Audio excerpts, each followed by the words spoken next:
lakukan, apa yang tidak boleh kita lakukan, apa yang melanggar, apa yang tidak melanggar. Nah itu aja. Dr. Richard. Dari Dr. Richard. Saya pikir ini suatu gebrakan yang luar biasa ya, apalagi ini dilakukan dari 100 hari kerja Ketua BPOM yang baru. Saya puas sekali sih, ini salah satu langkah transparansi awal BPOM yang luar biasa.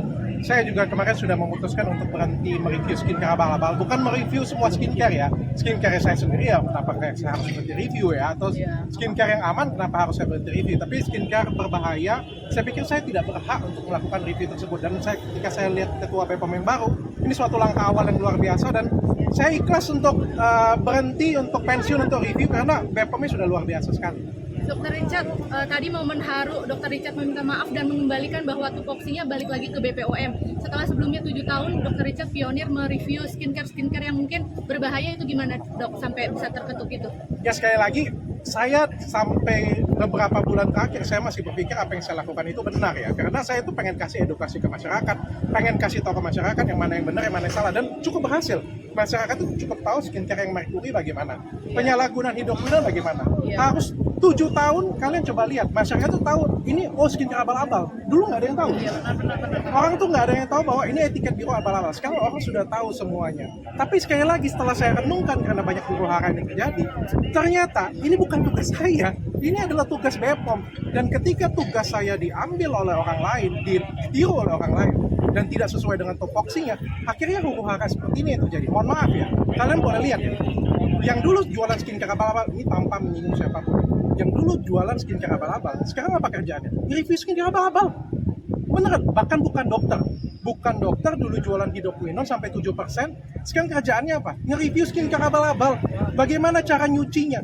Kan saya jadinya, aduh kok cara saya ditiru untuk contoh, tapi tidak baik kan itu. Makanya saya bilang ini sudah nggak baik lagi, ini sudah tidak tepat lagi. Makanya saya bilang saya mundur dan saya mengakui saya salah. Ini pekerjaan bukan kerjaan saya, ini harusnya pekerjaan BPOM. Saya mundur dengan ikhlas, saya balikin semuanya ke BPOM. Dan saya harap BPOM juga bisa mengemban tanggung jawab ini penuh. Berarti dengan banyaknya oknum-oknum yang meniru Dr. Richard tidak menutup kemungkinan bahwa mereview skincare adalah menjadi ladang cuan, dok?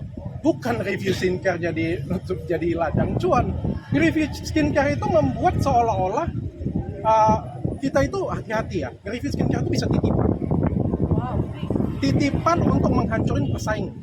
Misalnya nih ya, satu ya, ada pesaing kita yang gede banget di daerah ini, itu kita bisa hancurkan dari kita review loh, kita mencari kesalahannya. Dan itu sangat, menurut saya tidak terafiliasi dengan siapapun, dan saya selama 7 tahun tidak membela siapapun. Tapi di sini saya pengen tegak lurus. Tapi hal itu benar adanya terjadi, bahwa ada titipan, ada namanya teman, ada namanya. Saya tidak menjurus ke satu orang ya, karena kan ada banyak yang mereview seperti ini punya. Dan sekali lagi menurut saya ini tidak pantas, sudah tidak jelas lagi siapa review, siapa yang lebih lucu lagi. Yang review itu dulunya jualan skincare abal-abal. Saya keluar dari sini, saya balikin semuanya ke BPOM. Dokter, tadi sempat juga Kepala BPOM menyinggung soal transparansi dan juga skincare overclaim. Menurut pendapat dokter sendiri seperti apa mungkin ketanggapan dari Kepala BPOM tadi mengeluarkan statement soal transparansi dan juga skincare overclaim itu seperti apa, dokter? Selama ini yang bermasalah dari BPOM sebenarnya semua peraturannya sudah bagus, cuma komunikasinya ke masyarakat yang mungkin kurang ya. Saya nggak ada aturan saya. 7 tahun saya kasih edukasi, saya tidak pernah membuat aturan saya. Yang saya bacakan itu adalah aturan BPOM. Artinya aturannya sudah bagus, tapi di masyarakat kurang baik nyampainya, cuma itu doang. Yang lain menurut saya sudah bagus banget. Dan ketika kita ada dialog terbuka seperti ini, menurut saya itu langkah awal transparansi yang luar biasa dari BPOM. Menurut saya itu sudah luar biasa. Sebagai pelaku usaha skincare, apakah nanti akan di produk-produknya juga akan melakukan transparansi juga nih dokter sebagai pelaku skincare gitu untuk mempercayai ke konsumen bahwa ini tuh ternyata produknya tuh nggak overclaim atau mungkin ada transparansi di situ. Bagi saya, produk yang overclaim itu harus diteliti lebih lanjut, dan menurut saya itu adalah tugas dan tanggung jawab BPOM. Mohon maaf ya, saya ngomong di sini itu berdasarkan keilmuan ya. Yang pertama, lab yang periksa itu benar atau tidak. Jangan sampai lab yang periksanya tidak benar, tidak terakreditasi, dan masyarakat sudah huru-hara, sudah percaya. Yang kedua, belinya di tempat yang benar atau enggak. Jangan beli di tempat yang enggak benar, terus diklaim ke brand kita, itu kan jadi salah. Saya pun jadi reviewer, itu sangat berhati-hati sekali. Dan yang paling pas untuk mereview ini semua, BPOM.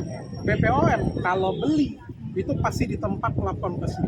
Yang kedua, BPOM kalau menemukan kekurangan kesalahan, BPOM selalu mengajak diskusi dua arah. Benar. Apa ini kurangnya? Kenapa seperti ini? Diskusi Ditanya, dulu. ditanya loh. Jadi ditanyain, sekali lagi saya nggak bela siapapun ya. Ditanyain, dan ini kan tidak dua arah. Review pribadi ini kan tendensius dan tidak dua arah. Makanya saya bilang, satu-satunya yang berhak untuk pemeriksaan adalah BPOM. Satu-satunya yang berhak nangkap maling adalah polisi. Gak ada tuh cerita influencer nangkap maling, gak ada cerita. Oke. Untuk Kak Fitri sendiri, Kak Fitri sebagai orang awam tentang dunia perskincarean atau mungkin udah nggak asing lagi, gimana melihat Huru Hara selama ini? Saya di pihak netral ya, kita berdiri di Gedung Merah Putih, saya demi bangsa. Pertama-tama saya mengucapkan apresiasi terhadap adik saya nih, ya, Dr. Richard, karena sebaik-baiknya orang yang baik itu adalah orang yang mengakui kesalahan. Dan kesalahannya itu disampaikan langsung di depan BPOM, karena memang tugasnya BPOM, depan umum, di depan umum, ya, bagus, keren.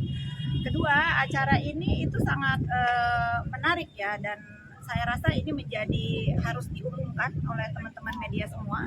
Jangan masyarakat terprovokasi oleh oknum-oknum yang sering mereview tanpa aturan. Seperti Bapak BPOM tadi katakan bahwa sesuai undang-undang yang berhak dan memeriksa dan mengumumkan itu adalah Badan BPOM, gitu ya.